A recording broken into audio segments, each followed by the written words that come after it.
The Arizona desert stretched endlessly under a canopy of stars, its silence broken only by the distant howl of coyotes.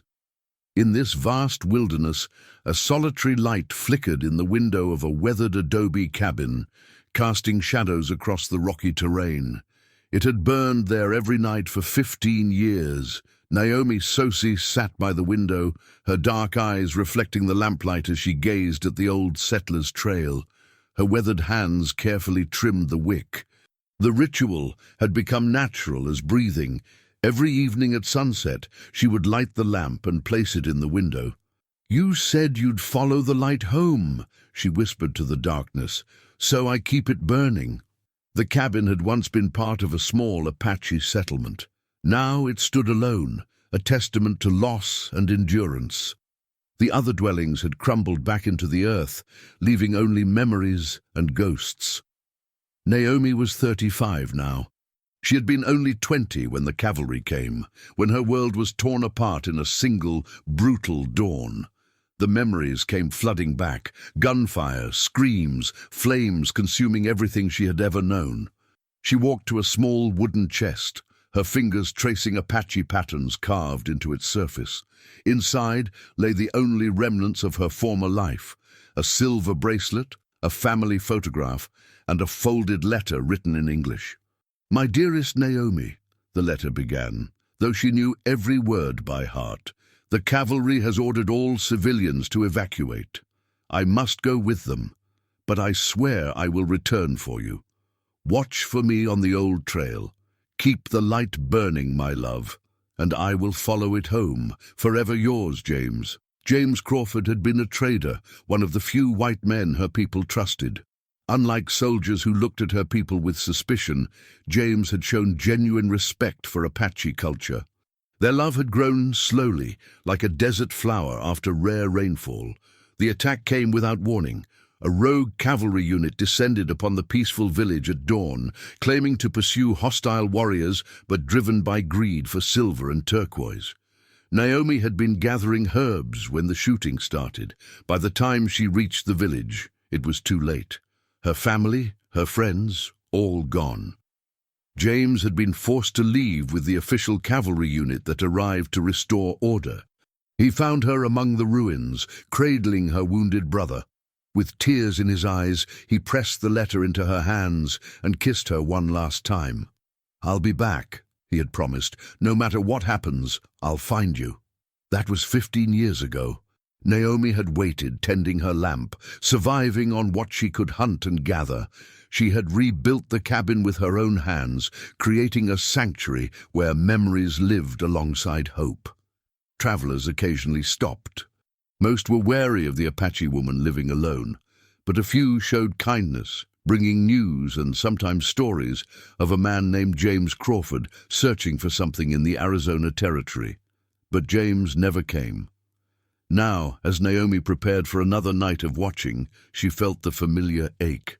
The rational part of her mind knew James was likely dead, but her heart refused to accept this truth.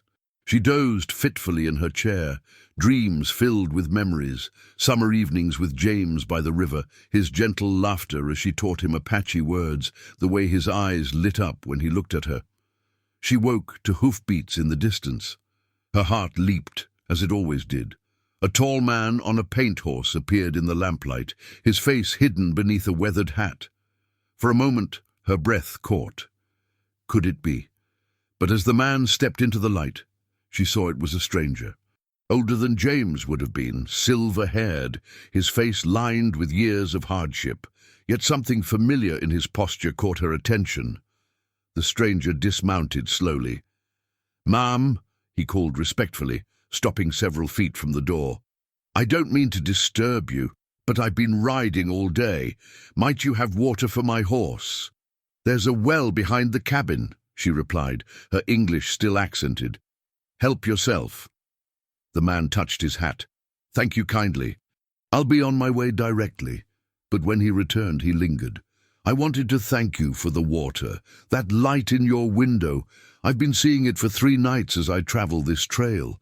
It's a comfort to know someone's out here, keeping a light burning." Naomi looked into his eyes and saw something she recognized. Deep sadness, a weight of loss that matched her own. "I keep it burning for someone who might find his way home," she said quietly. The stranger nodded, understanding passing between them. "I'm Thomas McAllister. I've purchased land about 10 miles south. I'll be your neighbor." "Naomi Tsosi," she replied, surprised by her willingness to share her name. "Well, Miss Tsosi, I hope you won't mind if I tip my hat to your light when I pass. It's good to know there's someone else who understands about keeping vigil." As Thomas rode away, Naomi returned to her chair. The lamp continued burning, but something had shifted. For the first time in 15 years, she had spoken of her vigil to another soul, and for the first time she wondered if perhaps the light wasn't just for James anymore. Thomas McAllister stood on his new ranch house porch, watching the sunset paint the Dragoon Mountains in orange and purple. The colors reminded him of Sarah's favorite dress. He pushed the memory away, as he had learned to do with all thoughts of his late wife. As darkness fell, Thomas found himself looking north toward the distant glow of the Apache woman's lamp. For 3 days he had passed her cabin, struck by the constancy of that light. It spoke of devotion he both admired and mourned, recognizing loyalty that matched his own. The lamp in his own window had burned for 7 years, from the day he buried Sarah and their unborn child until he finally accepted that grief couldn't bring them back. He had extinguished it on a cold Colorado morning, packed his belongings, and headed south seeking a new beginning. Even now, preparing for his first night in his new home, Thomas found himself reaching for the oil lamp. He caught himself and pulled back, shaking his head at the persistent pull of old rituals. "You're not that man anymore," he told himself. "You're here to build something new." The next morning brought harsh ranch work reality. Thomas assessed the property. The barn was decent, but corrals needed mending. The main house was solid, but the bunkhouse required significant work before he could hire hands. It was honest work that left a man tired enough to sleep without dreams. Thomas had learned to value such exhaustion during dark months after Sarah's death, when sleep was his only escape from crushing grief. As he worked, his mind drifted to Naomi.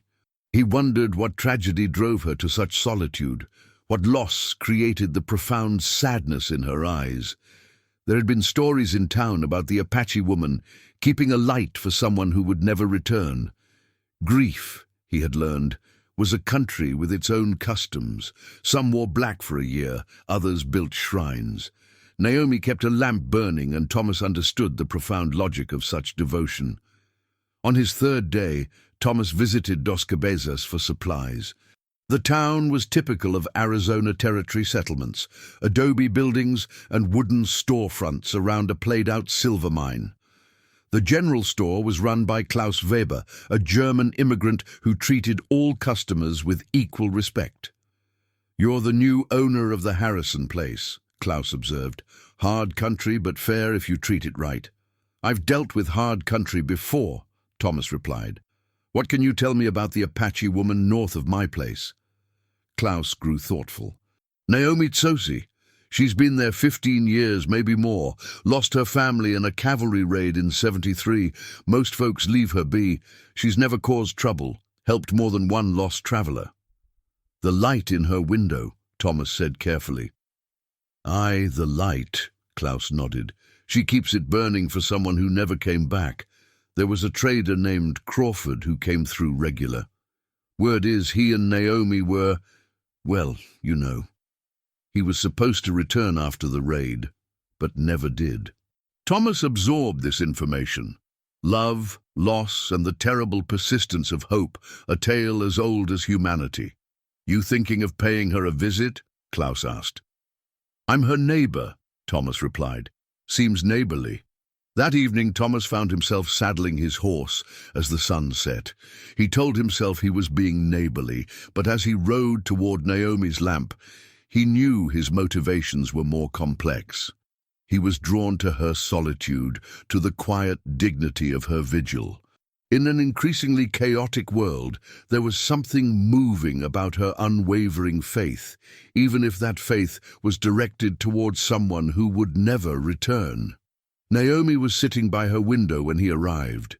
She looked up, and Thomas thought he saw something different, not quite welcome, but recognition of a kindred spirit. "Mr. McAllister," she said, "I wondered if you might come by again." "I brought coffee," Thomas said, holding up a burlap sack. "Real coffee, not chicory substitute. Thought you might enjoy some." For the first time since meeting her, Naomi smiled. It was small, barely more than a softening around her eyes, but it transformed her face. "I haven't had real coffee in months. Come in, please." The cabin interior was simple but warm, filled with oil lamp glow and lingering sage scent. Apache blankets hung on walls, their geometric patterns creating intricate tapestries. Thomas noticed how carefully everything was arranged, the obvious pride Naomi took in her home, despite its isolation. They sat at a small wooden table while Naomi prepared coffee. The silence between them was comfortable, the kind that comes when two people understand words aren't always necessary. "You've made a good life here," Thomas said finally. "I've made a life," Naomi corrected gently. "Whether it's good, that's harder to say." Thomas nodded, understanding the distinction. "I know something about that, about making a life instead of living one." Naomi poured coffee into tin cups, rich aroma filling the space. "Tell me about your ranch," she said, changing the subject. Thomas described his plans, building a modest cattle operation for steady income. He spoke of challenges, repairing buildings, hiring reliable hands, establishing buyer relationships. "The previous owner tried to do too much too fast," Thomas explained. "Overextended himself, didn't plan for lean years. I'm hoping to avoid those mistakes." "The desert teaches patience," Naomi observed. "Those who rush usually don't survive." "Is that how you've managed? Patience?" Naomi's hand tightened around her cup. "I've learned to wait. Whether that's patience or stubbornness, I couldn't say." Thomas studied her face in lamplight, noting eyes that held depths of untold stories. "The man you're waiting for, James Crawford. What was he like?" Naomi was quiet, and Thomas feared he had overstepped. Then she began speaking, voice soft but clear. "He was kind, respectful. He learned our language, our customs. He saw my people as human beings, not savages. That was rare." "You loved him." "I did. I still do." The admission came without shame. Love doesn't die just because the person does.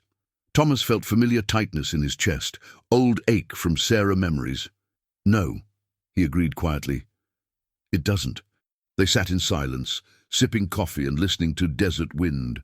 Finally, Naomi spoke again. "You understand about loss," she said. Not a question. "My wife," Thomas replied, "and our child. Fever took them both, 7 years ago." "I'm sorry." "So am I." Thomas set down his cup. "I kept a light burning for a while, too. Couldn't accept they were really gone." "When did you stop?" "The day I realized the light wasn't for them anymore. It was for me. I was the one who couldn't let go. They were at peace. I was still suffering." Naomi nodded slowly. "And now, are you at peace?" Thomas considered. "I'm learning to be. That's why I came to Arizona, to build something new instead of mourning what I lost." "It's not the same," Naomi said firmly. "Your wife and child, they're gone, you know that. But James, he might still be out there. He might still come back." Thomas heard desperate hope in her voice and felt his heart break for her. "Naomi," he said gently, "it's been 15 years. 15 years isn't forever," she replied, less conviction in her voice. "People get lost, they get hurt, they get delayed." Thomas wanted to argue, to point out the impossibility of her hope. But seeing her face, the fragile strength that had sustained her through 15 years of solitude, he couldn't shatter her illusions. "You're right," he said instead. 15 years isn't forever. As he prepared to leave, Naomi walked him to the door. "Thank you for the coffee and the company. I'll come by again if you don't mind." "I'd like that," she admitted. "It's been long since I've had real conversation." Thomas mounted his horse and touched his hat brim. "Good night, Naomi. Keep that light burning." As he rode away, Thomas thought about the difference between hope and delusion, between faith and denial. Naomi's vigil might be futile, but it was beautiful in its purity. She had chosen to believe in love's endurance despite overwhelming evidence to the contrary. Thomas had chosen differently, accepted loss, embraced grief, eventually found a way forward. But looking back at Naomi's lamp glow, he wondered if perhaps there was wisdom in her approach he had failed to understand. Some lights were meant to burn not for people who would never return, but for hope that love itself might be eternal. And perhaps that was a truth worth preserving. The desert bloomed unexpectedly that spring, transforming harsh landscape into wildflower tapestry. Thomas had lived at the ranch 3 months and changes were visible. Repaired buildings, thriving garden, small cattle herd grazing, improved pastures. More subtle changes occurred as well. Thomas found himself riding past Naomi's cabin frequently, sometimes stopping to share meals or sit in comfortable silence on her porch. Their friendship developed slowly, like desert flowers blooming when conditions were exactly right. Naomi began venturing beyond her surroundings, occasionally riding her old mare to Thomas's ranch to help with tasks requiring extra hands. She had a natural way with animals and encyclopedic knowledge of desert plants that proved invaluable. "Your grandmother taught you well," Thomas observed one afternoon as Naomi prepared a poultice for a horse with infected wound. Her hands moved with practiced efficiency, combining herbs and clay in proportions guided by instinct. "She was a healer," Naomi replied, voice carrying cherished memories. "People came when sick or injured. She taught me healing isn't just about the body. It's about spirit too."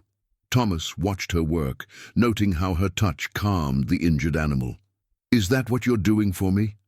Healing my spirit?" Naomi looked up, dark eyes meeting his. "I think we're healing each other," she said simply. Her words resonated deeply. In months since arriving in Arizona, Thomas felt gradual lightening of his burden. The crushing grief weight was still there, but no longer dominated every aspect of existence. He could laugh again, find joy in simple pleasures, imagine a future holding more than mere survival. But he recognized Naomi's healing was different. Where he had learned to let go of the past, she remained tethered by the unbreakable chain of her vigil. Every night, the lamp still burned, a beacon of hope, refusing to be extinguished. One spring evening, Thomas arrived at Naomi's cabin to find her sitting outside, staring at the old settler's trail with unusual intensity. The lamp burned as always, but something was different about her posture, a tension he hadn't seen before. "What is it?" he asked, settling beside her chair. "A rider came through today," she said without looking away. "An old man, traveling alone. He said he was looking for someone, a woman he'd known years ago." Thomas felt a chill. What did he look like? White hair, blue eyes, tall but stooped with age. He had a scar on his left hand, shaped like a crescent moon. Naomi's voice was barely audible. "James had a scar like that. He got it trying to gentle a wild horse." The hope in her voice was painful to hear. Thomas recognized Naomi's occasional flashes of belief that James might return, but this was different, specific, tangible. "Did you speak to him?" Thomas asked carefully. "No," Naomi admitted. "I was in the back garden when he rode past. By the time I got to the front, he was disappearing down the trail. I called out, but he didn't hear." Thomas saw conflict in her face, war between hope and fear that kept her frozen. "Which way was he headed?" "South, toward town." "Thomas." She turned to look at him, tears glistening. What if it was him? What if he's been looking for me all these years and I was too far away to hear him call? The pain in her voice was almost unbearable. Thomas reached out and took her hand, feeling the tremor in her fingers. "Do you want to go to town? Ask if anyone has seen him." Naomi was quiet, staring at their joined hands. "I'm afraid," she admitted. "I'm afraid it wasn't him, and afraid it was." "Does that make sense?" Thomas understood perfectly. After 15 years of hope, the possibility of resolution, either direction, was terrifying. "Yes," he said, "perfect sense." They sat in silence as the sun set, painting the sky in rose and gold. The desert was alive with evening sounds, quail calls, small creatures rustling, distant coyote yips, beginning nightly chorus. "I'll go with you," Thomas said finally. "To town. We can ask Klaus if he's seen this man." Naomi squeezed his hand gratefully. "Thank you. I don't think I could do it alone." The next morning they rode together toward Dos Cabezas. Thomas had insisted Naomi ride his gentler mount while he took her spirited mare, a gesture speaking of growing protectiveness. The town was busier than usual, with freight wagons at the depot and surprising numbers of people on the main street. They made their way to Weber's general store, where Klaus greeted them with usual friendly efficiency. "Thomas and Miss Naomi, what a pleasure. What brings you both here today?" "We're looking for someone," Thomas explained. "An older man, traveling alone. White hair, blue eyes, tall but stooped. He would have come through yesterday, probably asking questions." Klaus nodded immediately. "Ah, yes, James Crawford. He stopped yesterday afternoon asking about an Apache woman north of town. I told him about you, Miss Naomi. He seemed very interested." Naomi's face went pale, and Thomas felt her sway. He put a steadying hand on her arm, feeling the tremor through her body. "James Crawford," she whispered. It really was him. Klaus looked between them with growing understanding. "This is the man you've been waiting for. The one the light is for." Naomi could only nod, tears streaming. "Where is he now?" Thomas asked. "Still in town?" "He took a room at the hotel," Klaus replied. "Said he needed rest before continuing his journey." "He's been traveling for weeks, looking for you, Miss Naomi." Thomas felt complex emotions, joy for Naomi's vindication, sorrow for the ending of their growing relationship, and surprising jealousy he tried to suppress. This was what she had waited for, hoped for through 15 years of solitude. He had no right to feel anything but happiness for her. "I need to see him," Naomi said, voice stronger now. "I need to understand why he never came back." They found James Crawford sitting on the hotel porch, an elderly man with kind eyes and weathered hands. He looked up as they approached, and Thomas saw exact moment when recognition dawned. "Naomi," James said, rising slowly. "My God, Naomi, I've been looking for you so long."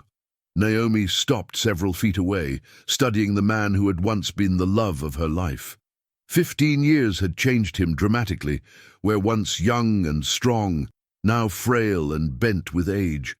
But his eyes were the same, and the scar on his left hand exactly as she remembered. "James," she said softly, "you came back." "I tried to," he replied, voice breaking. "I tried so many times, but the cavalry kept moving me farther away. First Fort Grant, then New Mexico, then Colorado. Every time I saved money to travel back, something happened. Indian troubles, blizzards, illness. I began to think God didn't want me to find you." Thomas watched the reunion with mixed emotions, feeling like an intruder. He started to step away, but Naomi caught his arm. "This is Thomas McAllister," she said to James. "He's been my friend, my neighbor." James looked at Thomas with knowing eyes. "You've been taking care of her," he said, not a question. "She's been taking care of herself," Thomas replied. "She's been waiting for you." Awkward silence hung between them, weight of 15 years and unspoken words. Finally, James spoke again. "Naomi, I know I have no right to ask after all these years, but would you come with me? I have a small farm in Colorado, nothing grand but good life. We could try to build something together." Naomi looked at James, then Thomas, her face mapping conflicting emotions. "I need time to think," she said finally. "This is all so sudden. I kept the light burning for you, James, but never really thought about what would happen if you actually came back." James nodded understandingly. "Of course. I'll stay in town a few days. We can talk, get to know each other again. 15 years is a long time." As they prepared to leave, Thomas felt hollowness in his chest, the return of old grief. He had grown to love Naomi, though he'd never fully acknowledged the feeling. The thought of losing her now, just as he'd found her, was almost unbearable. But he understood this wasn't his choice. Naomi had waited 15 years for this moment, kept faith when faith seemed impossible. If she chose to go with James to finally claim the life she'd dreamed of, Thomas would have to find a way to be happy for her. The ride back was quiet, both lost in thought. When they arrived, Naomi invited Thomas inside for coffee, but he declined. "I think you need time to think," he said gently, "to figure out what you want." Naomi nodded but looked lost, overwhelmed by sudden upheaval of her carefully ordered world. "Thomas," she said as he prepared to leave, "I don't know what to do. I thought I did, but now everything feels different." "You'll figure it out," Thomas said, though words felt like glass in his throat. "You're the strongest person I know, Naomi. You'll make the right choice." As he rode away, Thomas couldn't bring himself to look back. He knew that whatever happened next, their relationship would never be the same. The light in Naomi's window had burned for James Crawford, and now James Crawford had returned to claim it. But as he reached his ranch and settled for the night, Thomas wondered if perhaps some lights were meant to burn for more than one person, if perhaps love, like light itself, could be shared without being diminished. Only time would tell what choice Naomi would make. But whatever she decided, Thomas knew she had already changed his life in ways he was only beginning to understand. 3 days had passed since James Crawford's arrival, 3 days of upheaval for Naomi. Thomas had kept his distance, giving her space to process the monumental decision ahead. But the waiting was agony. He had tried losing himself in ranch work, pushing his body to exhaustion, hoping physical fatigue would quiet mental turmoil. But no amount of fence mending could silence the voice, whispering of loss and loneliness. The irony wasn't lost on him. He had come to Arizona to escape the past, to build a new life, free from grief and regret. He had succeeded, largely due to Naomi's gentle presence. Now, just as he'd learned to hope again, that hope was threatened by the very thing that had given meaning to Naomi's existence for 15 years. As the sun crested the mountains, Thomas made a decision. He would ride to town, not to interfere, but to ensure Naomi had all information needed to make her choice. Whatever that choice might be, he wanted her to make it with full knowledge. The town was quiet when he arrived. Thomas found James Crawford sitting alone in the hotel dining room, nursing coffee and staring out the window with the distant look of a man lost in memories. "Mr. Crawford," Thomas said, approaching the table. "Might I join you?" James looked up, weathered face showing neither surprise nor hostility. "Of course, Mr. McAllister. I was hoping we might talk." Thomas settled across from James, studying the man who had been the center of Naomi's dreams for 15 years. Up close, James looked even more frail. His hands shook, lifting his coffee cup, and there was grayish pallor to his skin, speaking of illness or exhaustion. "You don't look well," Thomas observed. James managed a rueful smile. "The years haven't been kind. I've been fighting consumption for 3 years. Doctors say dry air here might help, but—" He shrugged, the gesture speaking volumes about diminished expectations. Thomas felt a chill of understanding. "How long do you have?"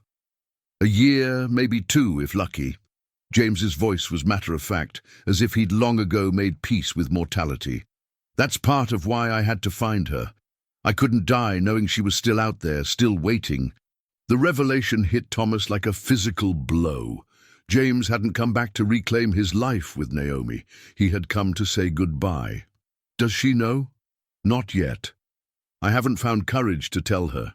James set down his cup with trembling hands. How do you tell someone who waited 15 years that you've come back only to leave again? Thomas stared out the window, mind racing. This changed everything. And yet nothing. Naomi still had to choose, but now that choice carried different weight entirely. She deserves to know the truth, Thomas said finally.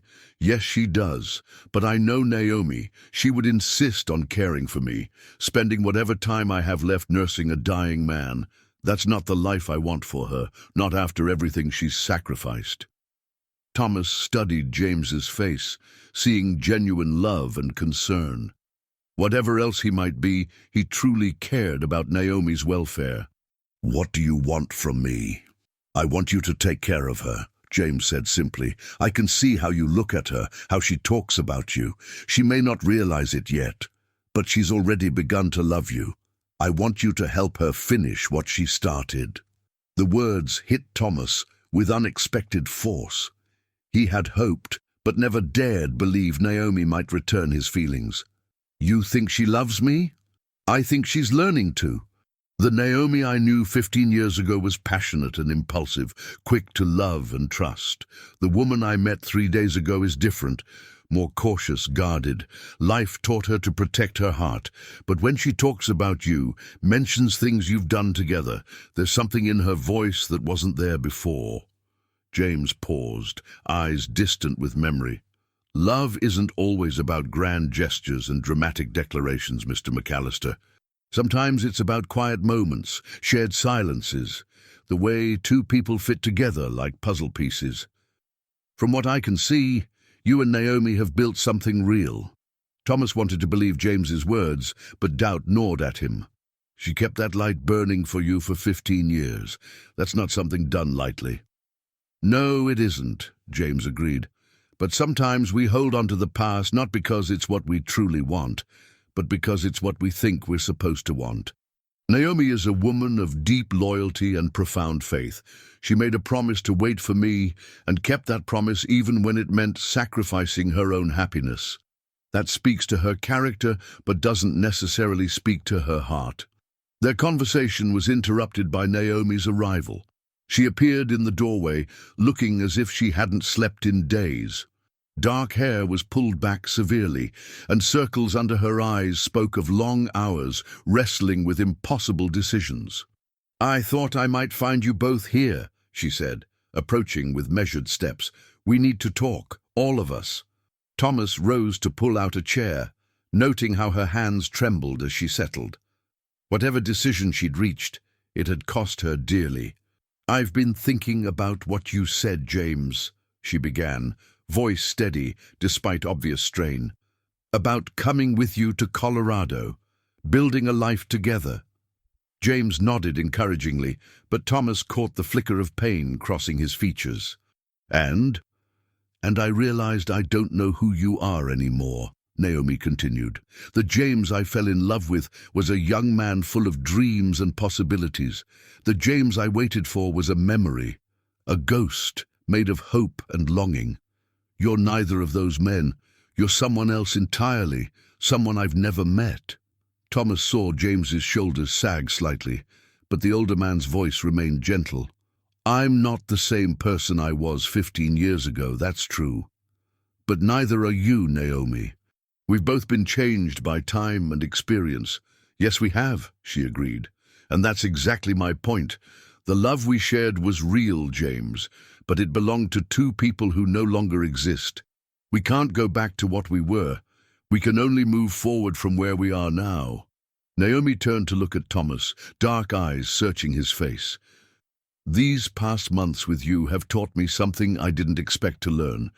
I thought I was just surviving, just marking time until James returned. But I was actually living, really living, for the first time in 15 years. Thomas felt his heart begin to race, hardly daring to hope her words meant what he thought they meant. I've made my decision, Naomi said, voice growing stronger. I'm not going to Colorado. I'm staying here in Arizona, where I've finally learned to build a life instead of just maintaining a vigil. James nodded slowly, and Thomas was surprised to see relief rather than disappointment in the older man's eyes. I'm glad, James said quietly. You deserve to be happy, Naomi. You deserve to live in the present instead of the past. Naomi reached across the table and took James's hand. I need you to know that waiting for you wasn't a waste of time. It taught me about loyalty, about faith, about the power of hope. Those lessons made me who I am today, and I'm grateful for them. And I need you to know that you were worth waiting for, James replied, voice thick with emotion. Even if we can't be together the way we once dreamed, you were worth every year I spent searching. Thomas watched this exchange with admiration and sorrow. There was something beautiful about how Naomi and James were releasing each other, granting permission to move forward without guilt or regret. There's something else you need to know, James said, voice growing heavier, about why I really came back and what the future holds for me. As James explained about his illness, about the limited time he had left, Thomas saw Naomi's face go through emotions, shock, sorrow, and finally, deep compassion that spoke to the core of who she was. You should have told me, she said when he finished. You could have spent the last years of your life caring for a dying man, James interrupted gently. That's exactly what I was afraid you would do. Naomi, I didn't come back to burden you with my mortality. I came back to set you free. Naomi was quiet for a long moment, tears streaming down her face. Then she did something that surprised both men. She began to laugh, a sound equal parts sorrow and joy. You impossible man, she said, shaking her head. Even dying, you're still trying to protect me. Old habits, James said with a weak smile. Naomi looked between the two men, expression thoughtful. James, you said you had a farm in Colorado. Is it a good place? It's peaceful, he replied. Good soil, clean water, plenty of space for a man to think. Then that's where you should go to spend whatever time you have left, she said firmly. Not alone, though. I have money saved, enough to hire someone to help you, to make sure you're comfortable. James started to protest, but Naomi cut him off. This isn't charity, and it's not guilt.